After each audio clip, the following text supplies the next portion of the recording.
Good afternoon, everyone. Thanks so much for joining us and welcome to this special event.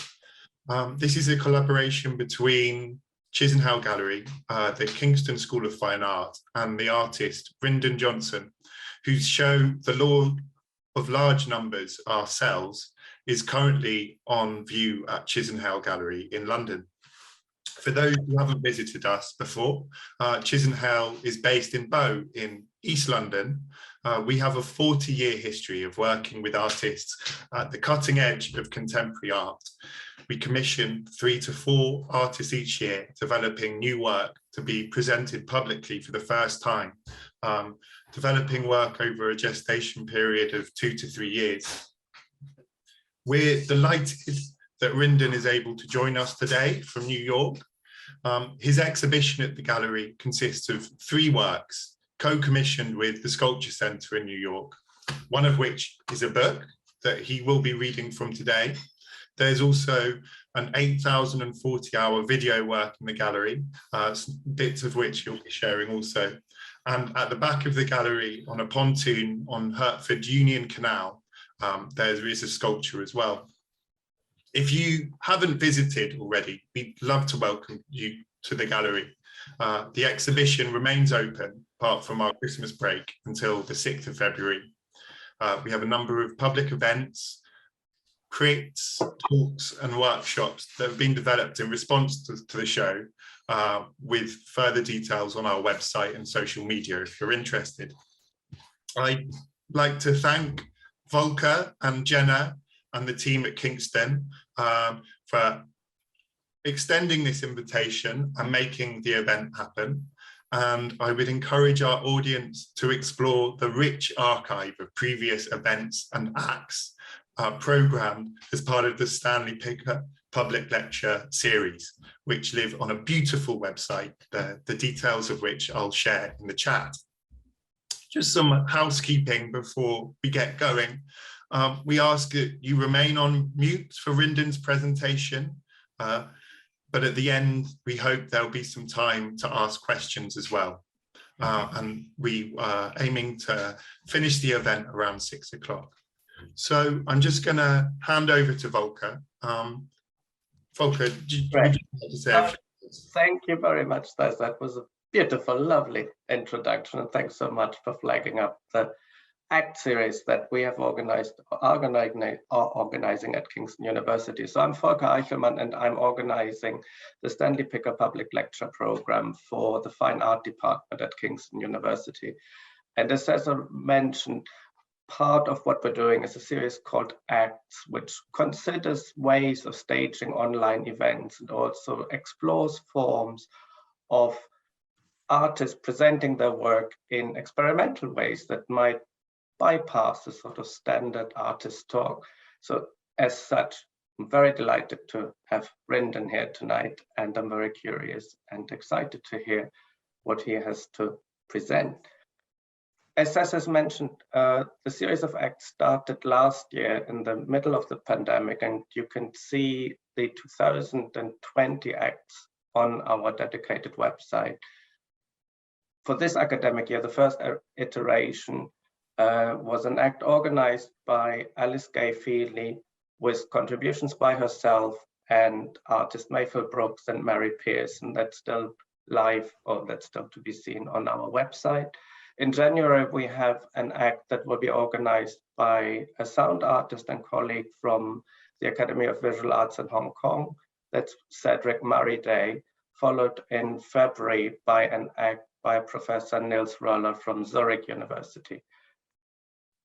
Pandemic permitting, we will then have our first in real life presentation back at the ICA, where we've done quite a lot of these Stanley Picker events, on the 3rd of March with an event by Anne Talentire, which will also coincide with the launch of the first fine art Stanley Picker public lecture publication by the writer Joanna Walsh. More events for spring and summer next year will be announced on the website. Before I hand over to Rindon, just quick thanks. First of all, of course, to Rindon, because it's great that you're doing this tonight.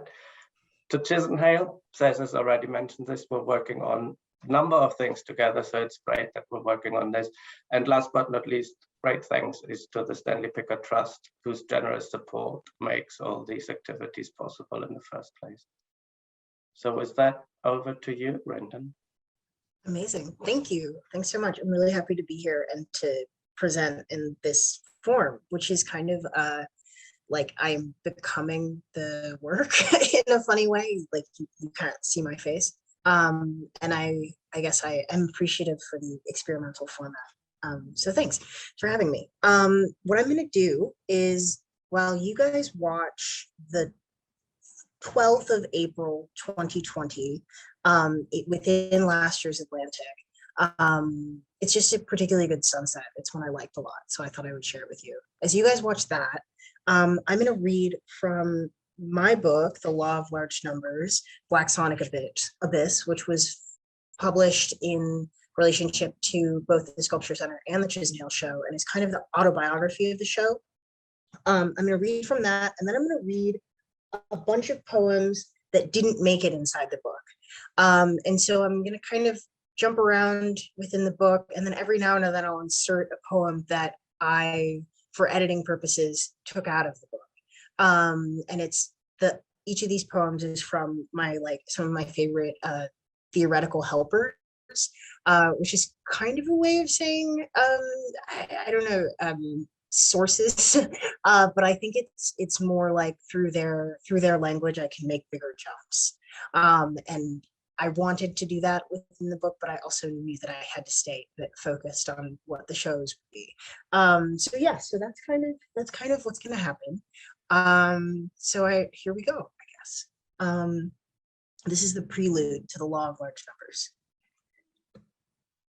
What is a real deep throat? Meeting you from another country, we are a dozen jackets in the ocean, waiting the whole year for another September. Our oldest people call it around the center place. We listen. It's important how you do it. You have tongue to have head and dry nail beds. You have door frames, timber, square feet, and a full bath. And that's why it is price who gives price. This, look at it, always needing closing. And here I am, cleaning knobs, thinking about how badly I wanted the window.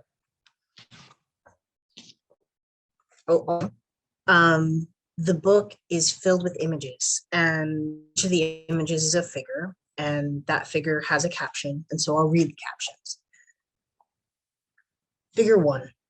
A person stands on an orange platform against a blue and black background. In the image to the left, the person's hands hold the back of their head. In the image to the right, the person thrusts their right arm upward and their left downward. They step forward with their right foot. It was a shock for my body, the pressure of her body on my body.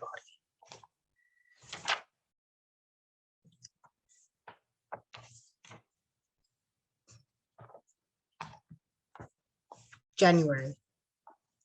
The appearance of what appear to be 2 small bumps in the middle of my brow does not cause me alarm. After 2 years, I slovenly welcome testosterone off-gassing through the squaring of my jaw, the veins in my hands, the inward push of my hips, and all the hair trying to join together across my body into a full, wispy black suit. I am drunk in the mirror, and I should go to bed. I don't think much about my new brow until a few mornings later, looking in the same narrow mirror, and I realize that my own face has trompe-l'oeiled me. The bumps, because of their shape and location, appear to show depth, a wrinkle, but there is no depth. There is a loss of pigment, of color, which makes the illusion of depth. What the fuck? I shout to the empty apartment. My face is lighter, my face is lighter, my face is lighter, my face is lighter. Okay, now I'm gonna read a poem that didn't make it. Mio Vestrini wrote this amazing poem called Simple as That.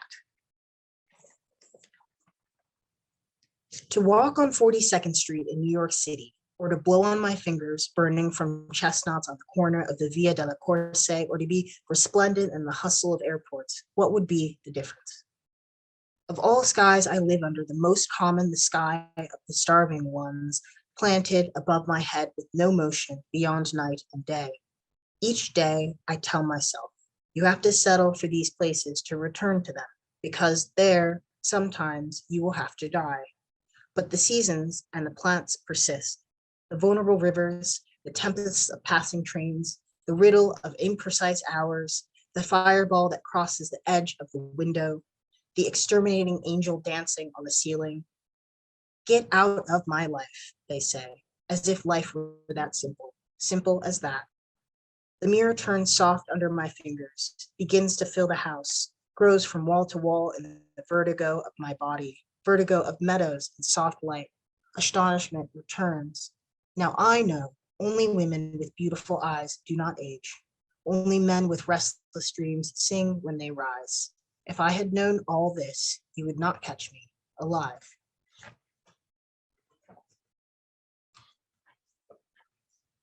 Okay, now back to the law of large numbers. Figure 14, a still from the 1955 black and white movie, It Came from Beneath the Sea, depicts the Golden Gate Bridge being destroyed by a giant octopus whose arms wrap around its metal towers. An arid vegetated slope rises in the background. I drive to the Safeway I grew up going to, the suburban splendor of all of it. The wall of air conditionings, aisles of soda, of paper products, of canned goods, of international goods, of sugar, of rice, of ice cream, of meat, of cookies, of cakes, explicitly the anchor of this strip mall. All roads lead to it. Out of the car, the air is tinny yellow, thanks to a matte blue cloudless sky and a sparse California oak forest. Green-pocked, balding in places, yellow, thirsty, living mountains. I buy bleach, vinegar, salt, and organic kombucha. I fill up an entire cart. I grow resolute. I feel myself descending. My mind blanks, flattens out. I pay. I feel a stare or two, a double take. I am whatever you need me to be. I think to myself, ignore the third take. In the car again. Always in the car. Always preparing something to be left behind. The crunch of the oak leaves beneath my feet. The barbs and their gentle poke. No, thank you, they say, and mean it. I think of a childhood friend in second grade who only ran on her tiptoes, another who loved to get naked to the song from Gypsy, her mother always embarrassed, another whose tan skin and blonde hair I can still see in my mind, peach, fuzzy, angry muscles tensed, fighting, another blonde, milky and smelling of yeast with a border collie in a two-story suburban home, same color brown as me, with wood that gave me splinters. Always I was coming home with splinters. Always the crunch, the yellow, the heat, and black jeans and Doc Martens. Too much television. Never showering. Fear of seeing that I have a body. I will not shower. My obsession with the cement trucks spinning slowly, the new housing development. All the houses look the same, don't they? The high yellow grass, scraping brown thighs, watching the cows black and white behind the fence in the yard. The smell of my dog's hair, golden, coarse, pushing back the hair to see her skin white and translucent.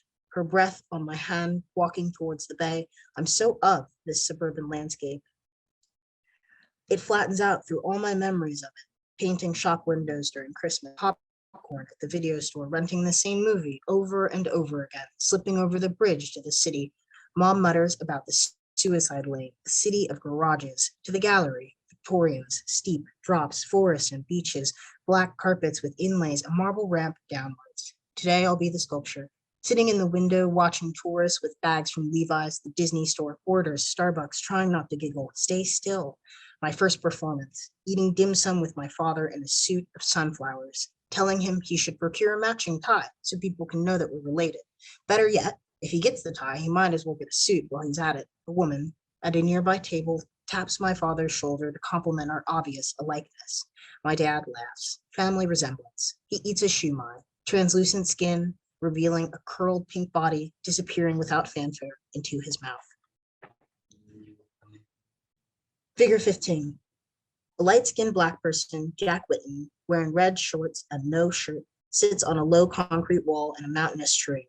He holds aloft a dead silvery gray octopus in each hand. Mladen Stilnovic, artist at work, sleeping in the gallery. The first time I ever thought, be free, stupid. On my first go through of Jack Whitten's notes from the woodshed, I found myself literally in his log. In his studio notes from 89 to 90, he writes, 18 May 89, abstraction is a mask. I must qualify this by saying that abstraction is the Western equivalent of the mask as used in non-Western societies.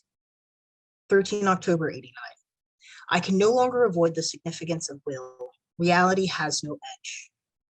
14 December. I am the conduit.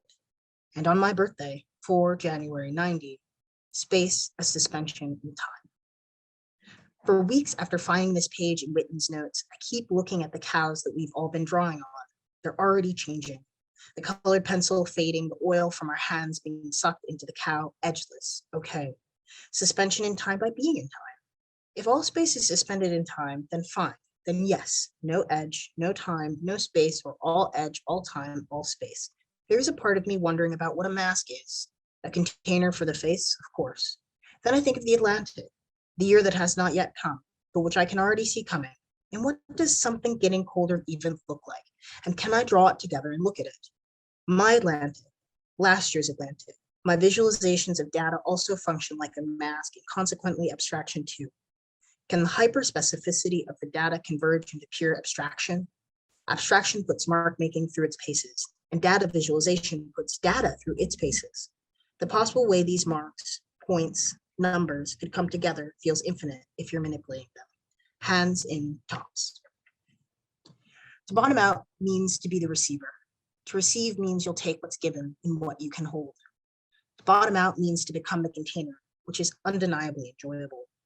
A list of good little bottoms. Me, you, everyone we know, all the dogs, all the cats, all the lizards, all the fish, all the birds, all the bears, all the snakes, all the cows, all the whales, all the worms, all the bugs, all the trees, all the plants, all the rocks, every single. Figure 16. A handwritten text in the middle of a photocopied manuscript page reads, "As a diver, you cannot dive alone." Around the text are 3 abstract drawings that resemble a stick figure, mountain, landscape, and a pool of water. Figure 17. 2 wild animals appear to be wrapped in blankets. The head of the one to the right has been drawn over and penned to create a mask-like effect that emphasizes its canine features. Handwritten text in the lower right-hand corner reads, "The dog is the brother of the fox." Monica mentions that in the Black Forest, there's a museum of masks that she went to paint the masks. And later, I mentioned this to Rama, who explains the tradition to me. I take away the following. 1, it's a bit like carnival and older. 2, the masks are very old and very in use. The masks scare me. 4, if your father wears a mask, your grandfather wore that mask, and his grandfather, and so on, like this. 5, the town spends the whole year in preparation for this one night, or series of nights, when the entire town agrees to descend. A, the people in the town, agree to act a specific way with one another just for one night or a series of nights. The conditions are explicitly imagined ones, but the agreement, literally the act of believing, is collective. They manifest the reality they would like to appear before them by all agreeing to believe that they are creating the same reality. This reality is virtual, and it is a virtual reality. Your family passes down your virtual reality to you with a mask and everything. Figure 18. Text handwritten in block letters at the center of a dot-ruled manuscript page reads, "The absence becomes the thing," says Julie Meritu. Okay, and now we're going to jump to another poem that didn't make the cut. This is Merengue by Mary Ruffle. I'm sorry to say it, but fucking is nothing. To the gods, we look like dogs. Still, they watch. Did you lose your wallet? Did you rip up the photo? Did you pick up the baby and kiss its forehead? Did you drive into a deer? Did you hack at the grass as if it could kill you? Did you ask your mother for milk? Did you light the candles? Did you count the buttons on your shirt? Were you off by one? Did you start again? Did you learn how to cut a pineapple? Open a coconut? Did you carry a body once it had died? For how long and how far? Did you do the merengue? Did you wave at the train? Did you finish the puzzle or save it for morning? Did you say something? Would you repeat it? Did you throw the bottle against the wall? Did it break? Did you clean it up? Did you tear down the web? What did you do with the bug the spider was saving? Did you dive without clothes into cold water? Have you been born? What book will you be reading when you die? If it's a good one, you won't finish it. If it's a bad one, what a shame.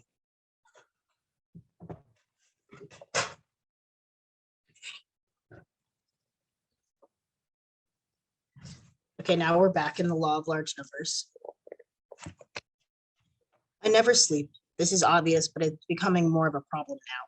The streets are silent, and I stand at the window, knowing nobody will pass by. The questions mount on top of each other, flopping endlessly, unanswerable and temporal. What am I doing? What if my parents die from this virus and I'm here in Germany? Why did I become an artist again? Is this going to help anyone? What can my work even do now? Sit like a mirror for a tired populace to say, boy, I am tired. What does abstraction mean when you lay it across all of this like a too thin blanket on a cold evening? Can the very material itself hold all the meaning it has to muster to be satisfying, to provide a kind of dwelling of satisfaction? I think about Ed Clark and his broom, sweeping the paint across the canvas. I think of Jack doing this too on his developer.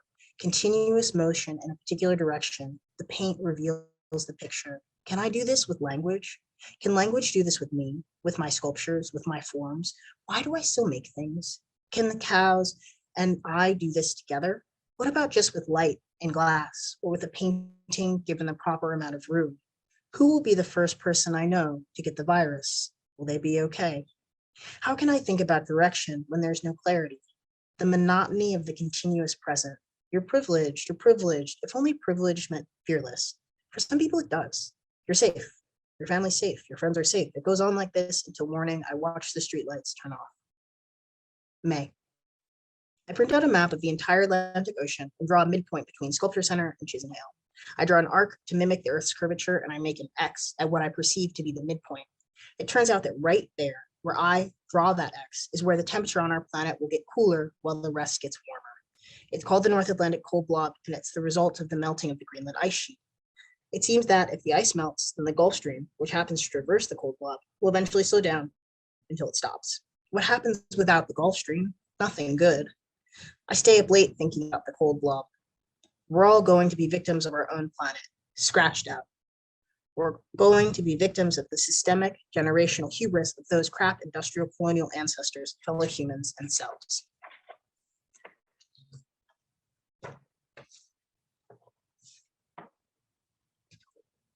Figure 43. The key to a splayed out global map shows a gradient from blue through orange and red to deep purple. Most of the map is covered in red and purple squares, except for a patch of pale blue over the North Atlantic. Parameters. February 2020 until February 2021. Must play day for day. A portrait so full it cannot ever be seen. A view of the horizon. The cooling of the ocean should be invisible. There should be waves, wind, the full movement of the sea. What does the cold blob know? Approximately 50.17 degrees north, 34.65 degrees west, dash 165 degrees. Figure 44. A handwritten text at the top of the photocopied manuscript page reads, RE-LYA, underlined. Text below reads, the horizon, underlined and in block letters, and the convergence not established by domination, Sylvia Winter. Figure 45. A seascape, faint clouds are visible above the horizon, and a small white spot indicates a cresting wave or a distant boat. Figure 46. Handwritten text at the top of the photocopied sketchbook page reads, the horizon of potentiality. Halfway down the page, an arcing line stretches from one side to the other. Potential is a kind of control, isn't it? Ergo, we have the potential to save the planet. This potential of a peaceful planet is a kind of ever-present pain that only deepens at times as time presses onwards. I want impossible things. It is embarrassing to be this direct, read clear, save the planet. To be so directed towards something you have no direction to anymore is a consequence of our disconnection from nature. Late at night, in the French countryside, in the basement, playing pinball, we turn on the lights. We confuse the bat that lives there, and she flies around the room waiting for the light to go out so she can find her way out. Imagine being flooded by a pain you literally have to fly from or flee from, crashing into things, screeching. Turn out the lights, Ramon says. She'll go out quietly. The potential for both. doing while undoing or entering into a time of scales, of doubles, of triples, of each note chord played at once, as though I had 3, 4, 10,000 hands to play on millions of keys.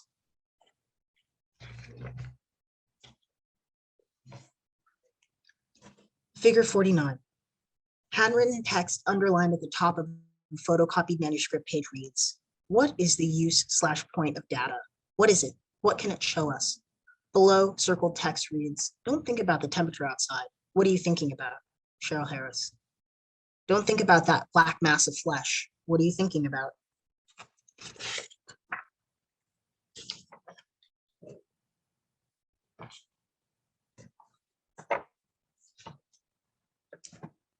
Figure 59. A screenshot of Google search results for sexy plane shows circles drawn in red around 4 images depicting cartoon airplanes with exaggerated anthropomorphic features.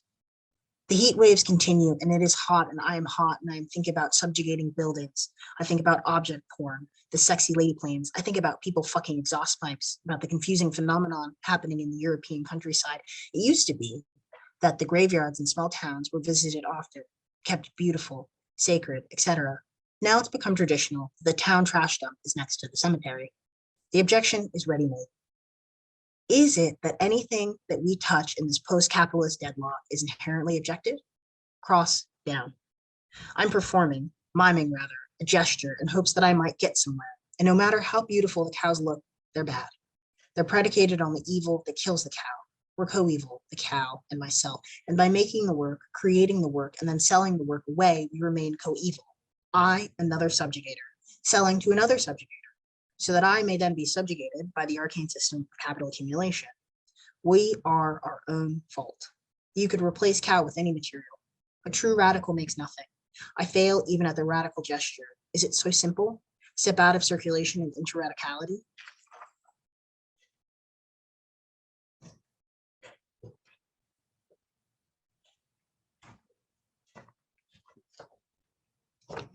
Okay, now I'm gonna read another poem that I couldn't reprint in the book, but that I love. It's from Of Being Dispersed by Simone White, and it's called Waters. As it were in the blood, availed of ability to ride, it could be on horseback, the way you appear most regular, not to be ridden, I understand, the necessarily imagined whip, burdens banging against both flanks, your loose, neglected, mad horse someone eventually shoots in the name of most gentle barbarity. What a terrible swimmer you were. Now your son is no swimmer, dude, seriously. Many times his little body was stuck on me, a barnacle or hung little albatross. Apologize never, and always claw my back. Waters roll off me. They ride me or I ride them. It is a complexity, whether one is being done for or doing in your element.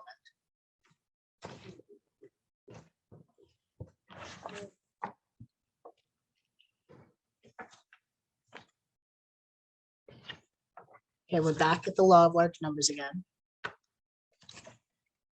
Swiper is the main antagonist in the television series and appears in almost every episode. He is a sneaky orange fox who loves to swipe anything, as his name implies. Swiper steals or attempts to steal key items that help Dora on her adventures. Swiper never manages to take Dora completely by surprise.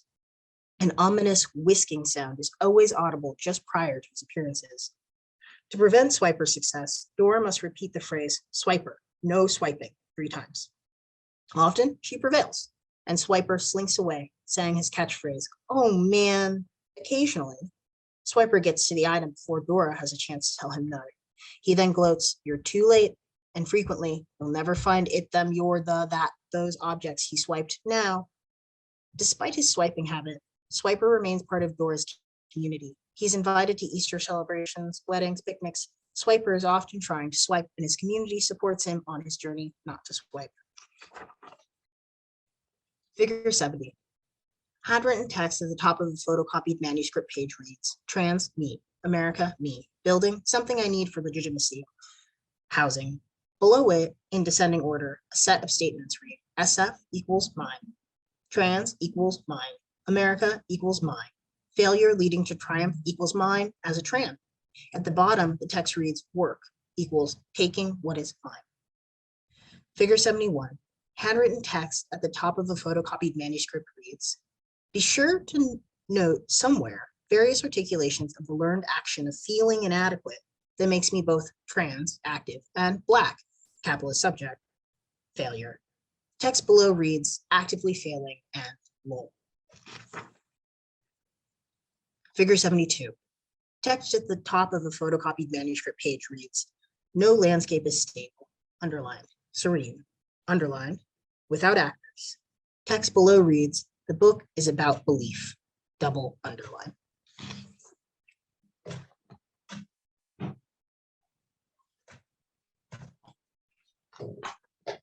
Okay, this is another poem that didn't make it, and it's by Lynn Hajanian. I always mess up her name. My Life in the 90s. This poem's called "There Is No Sameness of the Sky." What it is it? Besides the actual come in, he looked the part, built of used wood, more of a 2x2x, really two. I could hammer without putting cherries in the wood. Heavy with nail apron, sunk in contemplation. I was thinking about insincerity, and here I am, sincere. One's own industry never pollutes rivers. A somewhat saltier, earthier tomato grows there and is more seductive. He wouldn't live in a house in which every room was a square. It's a matter of a more interesting counting. A fragment is not a fraction, but a whole piece, pinched down to an inch within an inch of where it had been.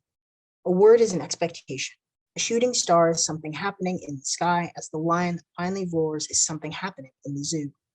When you speak, you play a language. The obvious analogy is with music. What the mad made, the dog digs dirt. It is always funny when the expectation matches the event. I got my in lieu from Mendocino County, a quarterly check for $89.20, since in lieu of having the school bus come 2 miles up our road, I drove the kids down every morning at 6:45 to meet it. I was not afraid in the dark, hearing the low owl in the light, the bird knocking in the sun. I heard it anew, not again, in that house which we had built ourselves. We had forgotten closets, rose madder. How people dress is an unending sight. She hid in her hair. After I'm dead, they will have to celebrate my birthday without me. And then with sentiment or not, will mean less than little to me. Circus was still exciting, perhaps even more so, since more inevitable knowledge increases the capacity to behold the beauty of the elephants and some danger overhead. It is spring. The kids are now 7 and 9. We're out on the green slope, sitting at the crest of the ridge, watching the sunset. An oddly athletic event, and somehow we fall into a conversation about omnipotence, in which Paul proposes outer space as a terminal where everything is memory and a kind of electronic water. What memory is not, a gripping thought. Our dog is one of the group called working dogs, working birds. I watched the dawny woodpecker and heard its beak beat the gray oak tree. Such displacements alter illusions, which is all to the good. He alters his voice with his face. This is a verbal plate. I can feel the idea. As for we who love to be astonished, my love for these kids, she had rosy cheeks and a sunny smile, still has. I can hear the floor if they walk on it. Hedges were shelters once, not walls. Some are crystal, some have membranes, but moments are bubbles drifting up. Many go up at once. From there, we watch what's coming down. Shut up and watch the music. The ground makes its green, but is bounded by the season. In the metaphor, life is landscape, and living it is a journey for which one is provided with a limited amount of time, with which it is wise to be thrifty, knowing what you do only so much later. Who heard what they said, found it being said, stopping, then quiet too.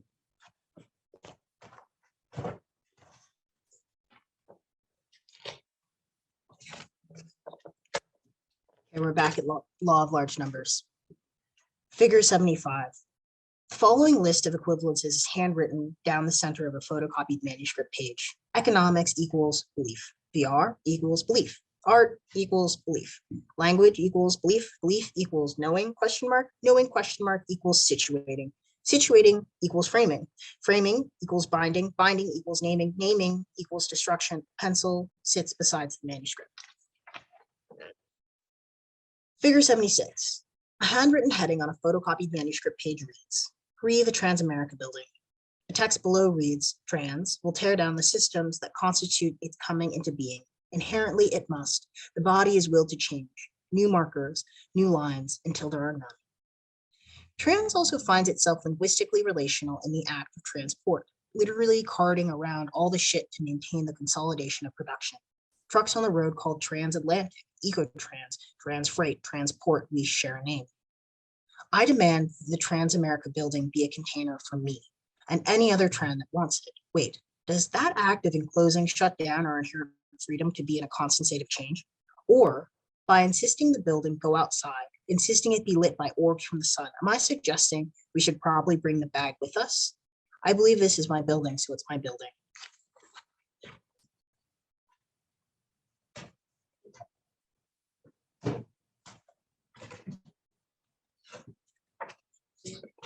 Okay, this is another poem that didn't make it.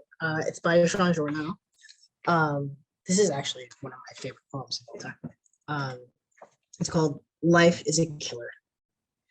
Everyone says what they do is right, and money is a good thing. It can be wonderful. Road drinking, driving around, drinking beer. They need me more than I need them. Where are you guys from? Stumbling off into the night, thinking about it. When I was 15 years old, I knew everything there was to know. And now that I'm old, it was true. I got dragged along on this one by my foot. If it wasn't so tired, I would have a good time. If I wasn't so tired, I'd have a good time. If I wasn't so tired, I'd have a good time tossing and turning because there's a nest of wasps coursing through your bloodstream, because there's a nest of wasps coursing through your bloodstream. If you think about it, how could it have come to this? If you think about it, how could it have come to this? It's coming down the road, right through the red lights, and it's there, and it's there, and it's there, and it's there. Try your best and think you're good. That's what I want, being inside you. That's what I want, being inside you. That's what I want, being inside you. Endless threshold, and you hope you're doing it right. How are you feeling good? How are you feeling good?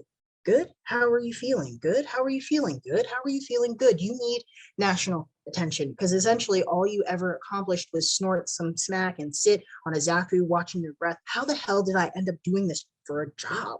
I can't say I don't need anybody because I need the Buddhas and there's nothing I can say about them. Everyone is at a complete disadvantage. You're being taken to dinner at Lacoste Bus and you're eating 9 lives, liver, and drinking wine. The women are taking prisoners. I'm not going nowhere. I ripped up my suitcases. Crank me up and keep me open. Crank me up and keep me open. Crank me up and keep me open. Nothing recedes like success.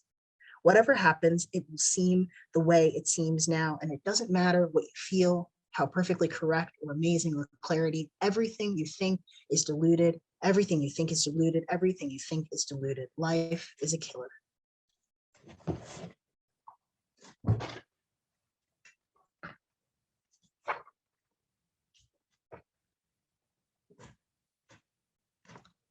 Okay, we're back at law of large numbers. Don't think about the weather.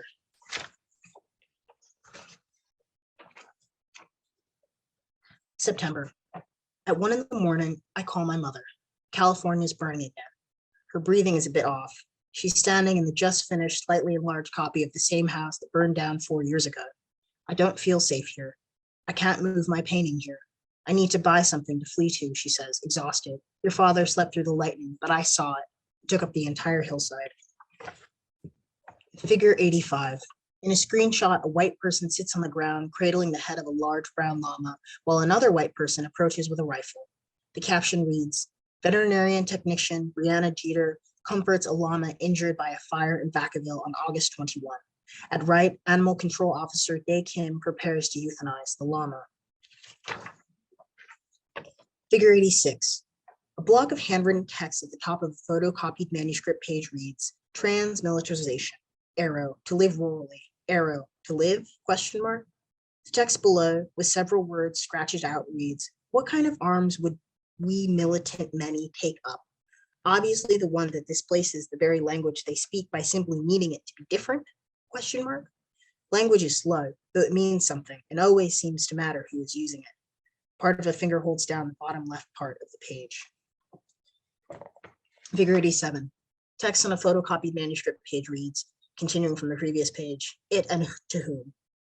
We could take up other arms, but I do not want to die. We live outside and often still dependent on HRT. We interact with the large mass of the medical system often enough in our own way, for our way. But we don't have to.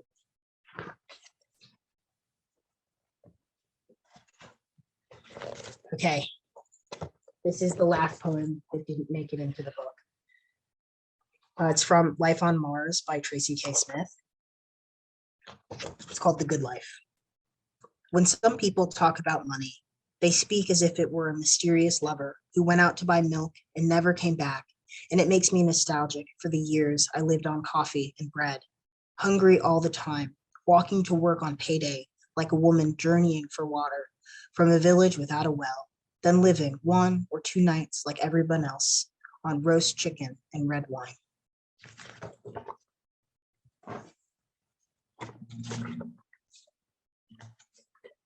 Okay, and now we're back at the law of large numbers to read the epilogue, Facing the North Sky.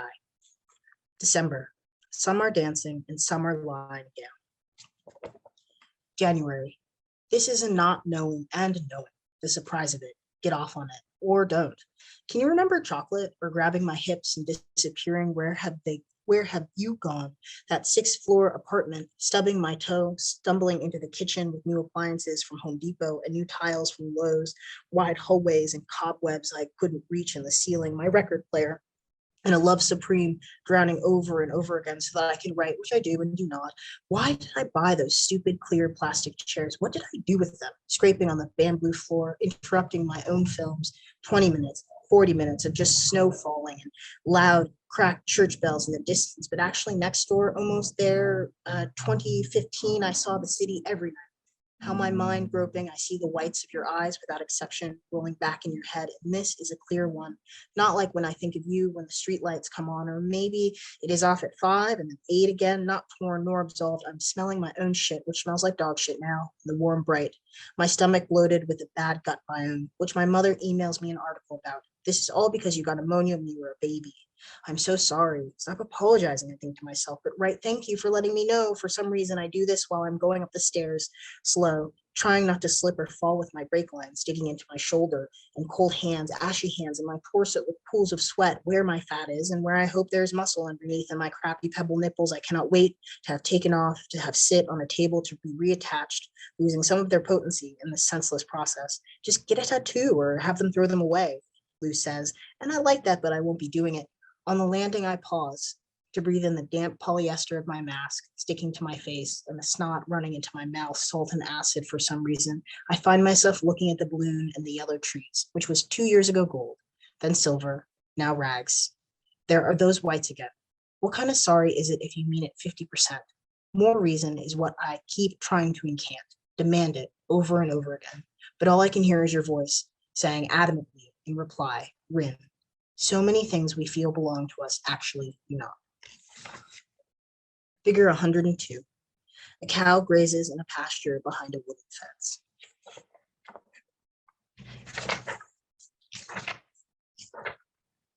And the last thing that I'm going to read are the acknowledgments, which, yeah, I mean, I guess I have questions about how to do acknowledgments in a virtual space, but and the book is virtual space, of course. But anyways, I'll read them. Acknowledgments. I was born on the ancestral lands of the Ohlone in San Francisco and grew up on the ancestral homelands of the coastal Miwok in Marin County. These lands are unceded. These places where I was born and where I'm from, they're important to me. Their altered landscapes are the very matter of this show. I'm grateful for them for growing me.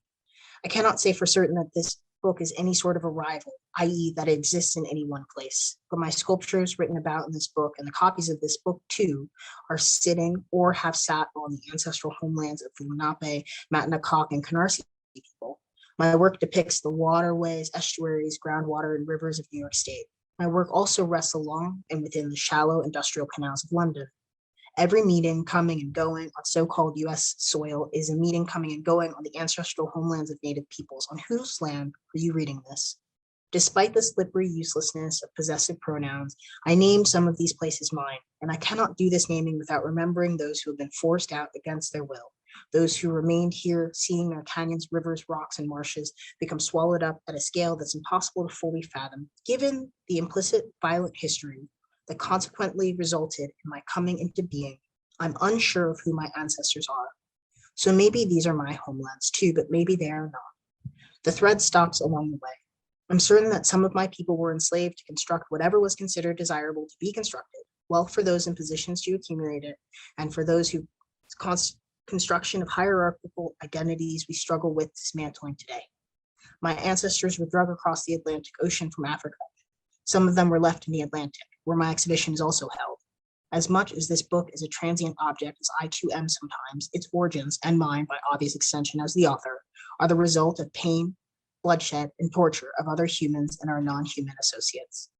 There is more to say too about these non-human animals upon whose exploitation we continue to depend. But for now, to be brief, in aggregate, most humans are despicable beings, and many of those among us with the opportunity to change our course have not taken it. For now, we move and we stay put. Okay, that's it. Thank you. Thank you so much, Rindon. It's been a real pleasure to hear you talk about your work, read from your book, and share some of your favourite writers' work. And you've got a very entrancing poetic delivery. So personally, I was completely engrossed in that. Thank you. Oh, thank you, sir. I wanted just to open it up for questions, but wanted to start with a question myself, just to see what comes from the chat, which was in the interview with Ellen Grieg, the senior curator at Chisenhale, you talk about there's one frame around the exhibition, which is a pandemic show. And I wondered if you could talk a bit about the timeline of bringing the work together, and when the CGI, the video work that we've been watching, really crystallized as an idea and its length as a kind of format for it. And I just wanted to add something to that, which was when you were reading from your book, one of the questions from your journal or diary you were posing was, what does the cold blob know? What does the mid-Atlantic cold blob know? I wondered if you had a response at this point. Yeah, sure. I mean, I definitely don't know what the cold blob knows, but that question was actually kind of the driver for the making of the work itself. So it's kind of like I think in like March is when it became clear that it would be a co-commission with Chisenhale. It was at that moment that I was kind of like, okay, so like the show's in two places. That means that it's actually somewhere between those two places. And then I made the X and I was like, oh crap, here we are. And I think I would just kind of look at that map for a little while, kind of being like, what does it mean to look at something that's changing, but we human can't perceive the change without an instrument to tell us that the change is occurring? And I kind of thought, like, water has memory, like, we've watched Frozen 2, it's true, and since that's the case, I guess I just couldn't stop thinking about it. Like, what does this cold blob know? It's so unknowable, I can't even see it happening in front of me or something. And that kind of pushed me towards this work that, like, could never be fully ever seen. That was so unbelievably long, like 366 days of time. And I don't know, I think that kind of scale and magnitude, I felt like matched the scale and magnitude of slowing down the Gulf Stream or something. I just was like, how big is this? It's so bad. I can barely hold this in my hand. So yeah, so I don't know. That's kind of wandering around it. Thank you. We have a question from Simon Willem in the chat that I'll read out. And I'd encourage people, if you do have a question, just to enter it in the chat for ease. So Simon asks, I pose this question whilst between realities of eating with my children and watching your brilliant presentation.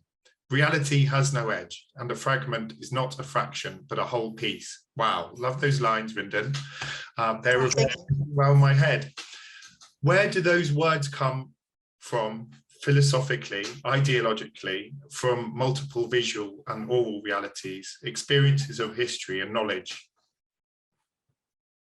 I mean, all over the place, I guess. Like, really, this reality has no edge thing I got straight from Jack Whitten, like in his book Notes from the Woodshed, which is, I think, probably one of the coolest gifts an artist can give, which is like his diaries from like the beginning of his studio time when he was at Cooper Union as like a young student till the end of his life. And in there he talks a lot about how much abstraction depends on the fact that there is no end to our understanding of reality and being. And, he was in New York in the like 60s and 70s and 80s. So he's obviously coming into contact with Eastern philosophic ideas and Buddhist ideas, etc. But I think that's like, for me, that's a direct lift from Jack. So I don't know. I mean, it's kind of like, I feel also like these ideas are things that I run into constantly in every sort of wandering that I have intellectually. So it's kind of hard for me to say fully. My collaborator, my friend Suzanne Kite, deals a lot with Lakota mythology, and I think there are questions about edges in how you relate to your ancestors, and that there's a flow, and this kind of flow is important, if that makes sense. Like, as if to say, I guess the best way I can describe this is that, because it is not something that I'm very learned on, just through Suzanne's understanding, is that there's our understanding of boundaries of time and space between previous generations and other beings are often quite bounded in Western thought, and that is not the case in many other headspaces. And I sort of feel like I have been trying very hard to let go of those bindings, and have been finding that letting go actually puts me in dialogue with longer ways of thinking that are recorded in ways that are not written always by hand, in story and in language and in country. So I don't know. That's kind of a twisty way to answer that, but yeah.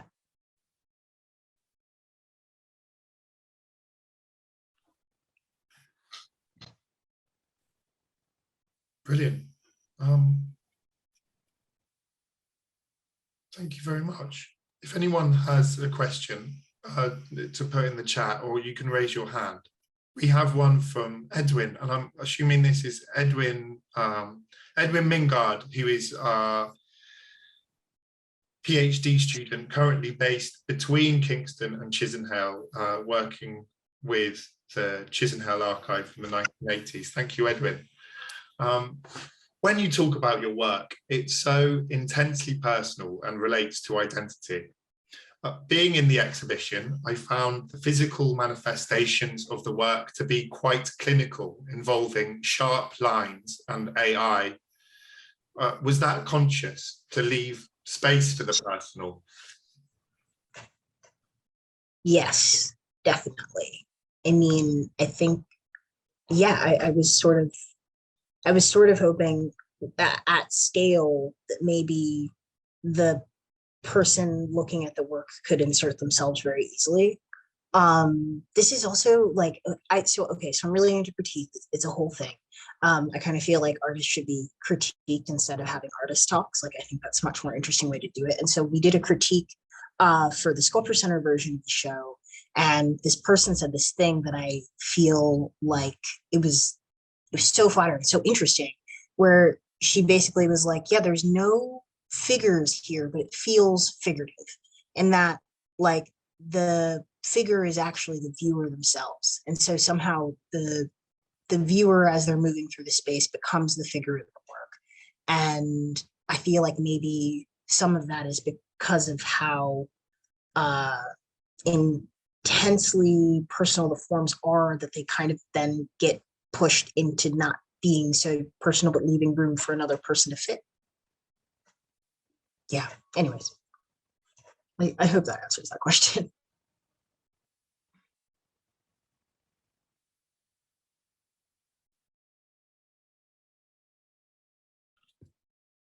Well, brilliant. Thank you so much, Rin. In the ambition to sort of finish within the hour, I think now might be the moment to wrap up. But I'd like to thank everyone for attending this afternoon. And again to Rindon for sharing your work and your thoughts and ideas around it too. So yes, Volker, unless there's anything you'd like to add. Yeah, thank you very much. I thought that was brilliant. That was really interesting. I have one question to maybe finish off, because this was the first live virtual event. And I just wondered, Rindon, because we saw a lot of images, but we never saw the person. What was your thinking behind that? Because in a way, we're so used to these Zoom things where we all sit on these things, seeing people interacting or not interacting with each other. I guess I really wanted to see the work. I don't know, I guess I wanted the work to be seen durationally. And it kind of felt like it maybe if I could animate it with my voice, that it wouldn't be, yeah, that it could kind of be a placeholder for me. I also think I'm like a little bit, you know, I feel like some of the Zoom fatigue is seeing yourself, like this kind of never ending mirror or something. And I kind of thought, okay, well, it's an experimental space. Like I can finally just be the ocean instead of being a person. Right. Perfect. Thank you for that. Thanks for having me. It was really fun. I really appreciate it. Right. It was really, I enjoyed it a lot. It was really useful. Thank you all for attending. Thank you, Seth, for organizing. So shall we say goodbye? Goodbye.